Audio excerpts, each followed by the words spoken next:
नमस्कार, राधे राधे। आज हमारे साथ हैं योगी आदर्श पांडे, जो पेड़ पर लटक कर एक हाथ से योग करते हैं और बहुत ज़्यादा वायरल हैं, चर्चित भी हैं।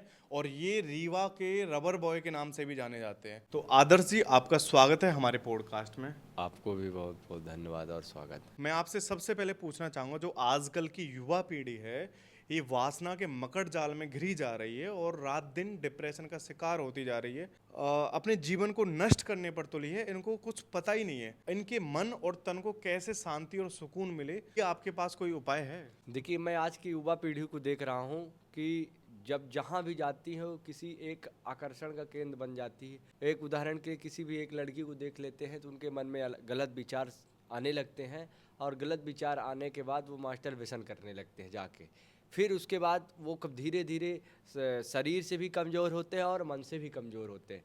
जब वो शरीर, मन, तन, धन सबसे अब कमज़ोर हो जाते हैं तो वो एक गलत कदम भी उठाने लगते हैं। क्यों? जब हमारे शरीर में कुछ नहीं रहता है तो वो डिब्बे की आकृति की तरह बन जाती है और वो फिर उसको कुछ समझ में नहीं आता है, वो अपना जीवन खो देते हैं। तो ये सब बचने के लिए हमने एक अभियान ही चलाया है योग का, महाकुंभ जैसे।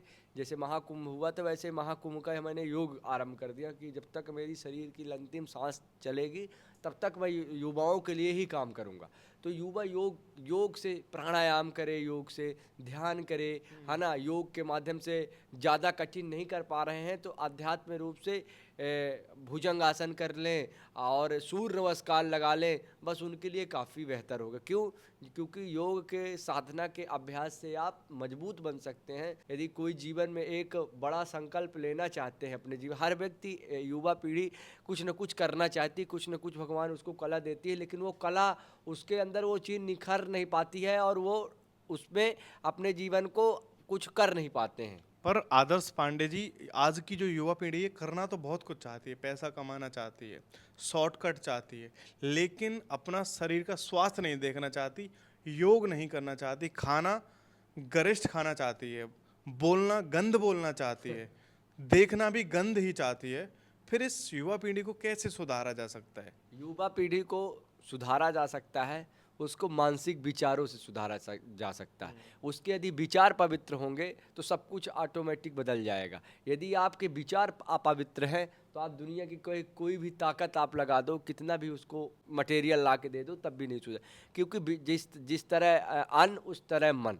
यदि आपको अपने विचार को सुधारना है तो आपको अन्न का सेवन, आपको जिस तरह अध्यात्म का भोजन, अध्यात्म चीज़ें होती हैं उसका भोजन पका पकाया, ऐसे ही हमारे शरीर की अध्यात्म चीज़ें होती हैं जो उसको हम पका के खा सकते हैं। तो मैं कहना चाहूँगा कि युवा पीढ़ी की कोई गलती नहीं है, क्योंकि वो शुरू से पुरानी पीढ़ी के जाल में फंसी रही और न जाने कितनी बंदिशें उन पे रहीं और कुछ चीज़ें उन्होंने ऐसी देखी नहीं, और फिर वो एक गलत संगत में आकर ऐसे विचार ले आते हैं और गलत संगत में पड़ जाते हैं। और जब उनको कामयाब होना चाहिए तब तक वो पढ़ रहे होते हैं या फिर कहीं ना कहीं भटक जाते हैं। तो युवा पीढ़ी की इसमें कोई गलती नहीं है, पर फिर भी युवाओं को सुधरने के लिए अपने आप या फिर आप जैसे योग गुरुओं का सहारा लेना चाहिए।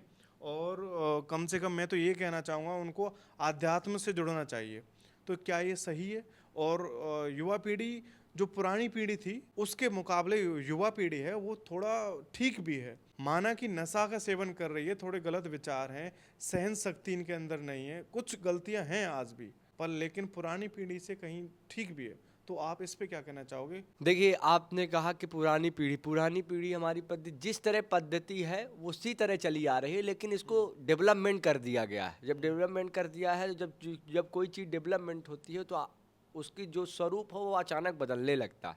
मैं आज की युवा पीढ़ी को देखता हूँ कि मंदिर में जाते हैं तो उनके, कहना नहीं चाहिए क्योंकि उनकी मर्जी है, उनका उनके विचार है, और शॉर्ट में चले जाते हैं, लड़कियां चली जाती हैं। और उसमें जब लड़के भी जाते हैं तो उनका मन विचलित होने लगता है, फिर वो गलत कार्य करने लगते हैं, उनका मन में तुरंत डाइवर्ट हो जाता है। तो मैं ये चाहता हूँ कि योग एक ऐसी शक्ति है कि योग के अंदर आपका बल और विवेक और बुद्धि कार्य करने लगती है, जो सबसे ज़्यादा इम्पॉर्टेंट होती है। जो आप शॉर्ट पहन के जा रहे होते हैं, शायद आपके अंदर बल बुद्धि और विवेक हो तो वहाँ पे आप उस ढंग से नहीं जाएंगे, क्योंकि आप उस जगह जाएंगे तो सांस्कृत पद्धति की ओर जाएंगे, साधु की बताई हुई चीज़ें आप उसको फॉलो करेंगे, क्योंकि आपके अंदर वो अध्यात्म और शक्ति जागृत हो यानी जाती कि है। आप अपनी इंद्रियों को काबू करने के बाद आप अपने विचारों पर भी काबू कर सकते हैं, सही बात है। बिल्कुल, आप विचारों पर काबू कर सकते हैं, और इंद्रियों पर इंद्रियों काबू कर को सकते वश में करना मतलब केवल योग साधना हैं। है। योग साधना,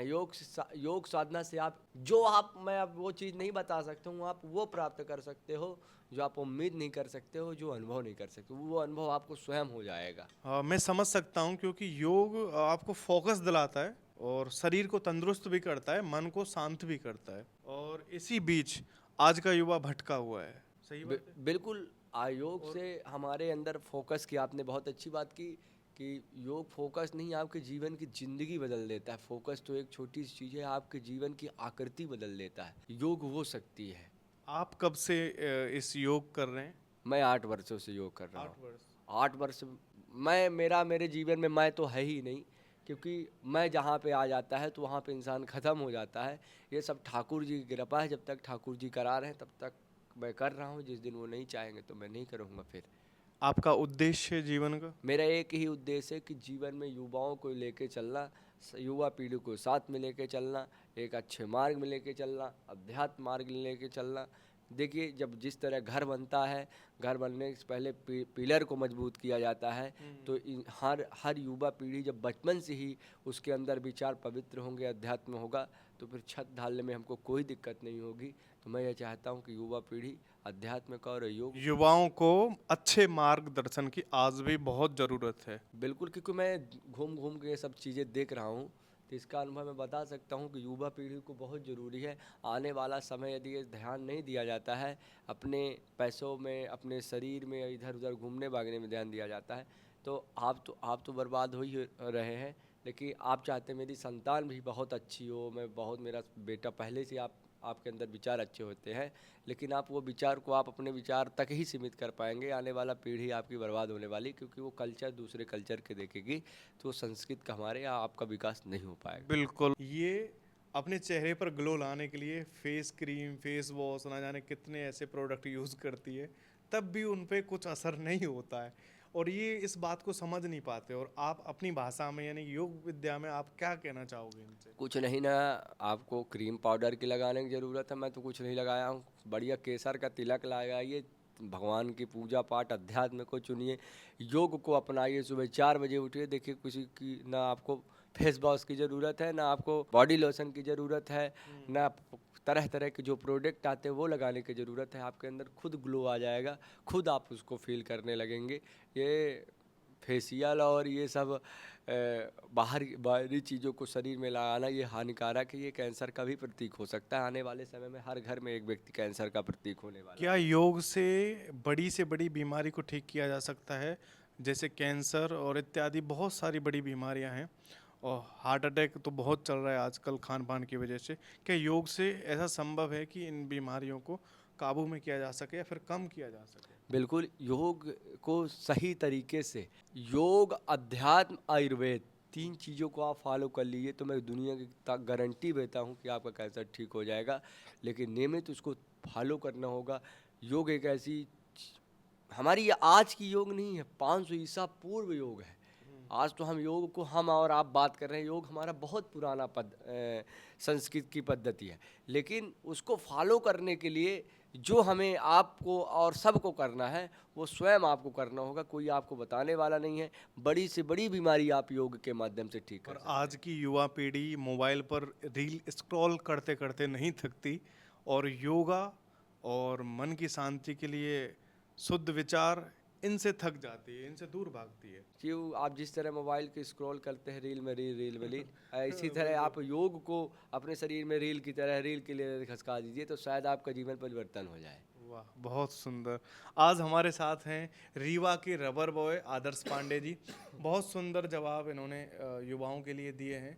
और मैं धन्यवाद कहना चाहूँगा आप यहाँ पर आए। मैं आपको बहुत बहुत धन्यवाद देना चाहता हूँ कि आपने मुझे बुलाया। आपके पास कितने वर्ल्ड रिकॉर्ड हैं? 6 वर्ल्ड रिकॉर्ड है, Asia book of record, India book of record, world greatest record, Limca book of record, world wide book of record और इंडिया ग्रेटेस्ट रिकॉर्ड में मेरा नाम दर्ज है वर्ल्ड रिकॉर्ड। आप वृंदावन आए और इतने बड़े खिताब आपने ले रखे हैं, आपको यहाँ पर किस समस्या से आपको हृदय में दुख हुआ? देखिए, हृदय में दुख तो सबको होता है, लेकिन वो दुख को उसको आपको समाज में प्रसारित। वृंदावन में आपको कोई समस्या हुई जिससे आपका मन खराब हुआ हो? देखिए, मेरा व्यथित होता है कि जब मैं जाता हूँ किसी साधु के पास तो 2 घंटे 3 घंटे खड़ा कराया जाता है उनके परिकर के द्वारा। इसमें मेरा मन व्यथित होता है। मैं ये देखता हूँ कि एक कोई बड़ा आदमी आता है पैसे वाला, वो चला जाता है अंदर, तो इसमें मन किसी का कोई भी हो व्यतीत हो, आम जनता भी उसके पास पैसे नहीं है, लेकिन आम जनता के पास जो चीज़ है वो उसको स्वयं फील वो कर सकता है। आप बहुत बड़े साधुओं जो पूज रहे हैं, जिनके पीछे लाखों की भीड़ भागती है, आप उनका राज खोल रहे हैं। आपको पता है आप क्या बोल रहे हैं? नहीं, राज की बात नहीं है, मैं ये आज रियलिटी बात बता रहा हूँ कि कोई ये चीज़ मैंने फील किया है और ये मेरी चीज़ अनुभव। मैं किसी की बुराई नहीं करता, मेरी इतनी सामर्थ्य नहीं है मैं किसी की बुराई कर पाऊँ, लेकिन मैं इतना ज़रूर कहना चाहता हूँ कि ये चीज़ मैंने महसूस किया, मैंने देख लिया, तो ये चीज़ मेरा मन व्यथित है। मैं साधुओं से कभी भी मैं दुखित नहीं हुआ, क्योंकि साधु की कृपा से आज जो भी मिला है मुझे साधु की कृपा से, साधु को मैं हृदय से भगवान मानता हूँ, कोई साधु। तो फिर परिकर लेकिन आपसे मुझे परिकर जो है, तो परिकर में तो कहते हैं ना कि गुरु से बड़ा कहते हैं चेला बलवान हो जाता है, तो चेला को इतना भी बलवान नहीं होना चाहिए कि सामने वाले की भाव से आप ना देखो, उसकी कला को आप ऐसा समझो कि हंसने लगो, उसका मजाक का पात्र बना दो। यहाँ तो लोग मजाक का पात्र बना देते हैं, क्योंकि मैं ये चीज़ कहता हूँ कि जो साधु होते हैं तो वो मजाक का पात्र नहीं बनाते हैं। एक साधु के दूसरे साधु की बात समझ सकते हैं। मैं साधु जरूर नहीं हूँ, लेकिन मैं कोशिश करता हूँ कि मैं भगवान के चरणों की सेवा करूँ, और जो चरण सेवक भगवान का होता है तो परेशान नहीं होता है, ना पराजित होता है, लेकिन थोड़ा सा झचझाहट तो लोग परेशान करने में लगे ही रहते हैं, लेकिन उससे मुझे कोई फर्क नहीं आप पड़ता। पूज्य संतों से क्या कहना चाहोगे? आपकी विनती क्या है इन परिकरों को लेकर? मैं